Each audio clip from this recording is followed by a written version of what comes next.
عمران خان صاحب کے حقیقی لانگ مارچ کا ہم کمیٹی چوک میں استقبال کریں گے اور جمعے کے دن 18 نومبر کو 2 بجے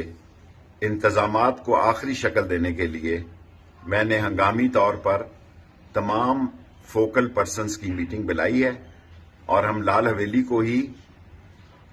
حقیقی لانگ مارچ کا ایک ہنگامی کیمپ آفس بنائیں گے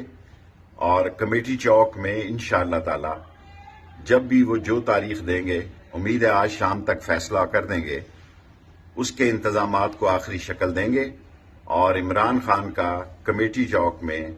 ایک تاریخی استقبال ہوگا اور جمعے کے روز 2 بجے انتظامات کو لال حویلی میں آخری شکل دی جائے گی۔ آپ تمام اہلیان راولپنڈی سے کمیٹی چوک میں یا جہاں وہ مناسب سمجھیں شرکت کی اپیل کی جاتی ہے تاکہ حقیقی آزادی مارچ اللہ سبحانہ تعالیٰ کی مدد سے کامیابی سے ہمکنار ہو اور قوم کو اس اضطراب اور انارکی سے نجات مل سکے۔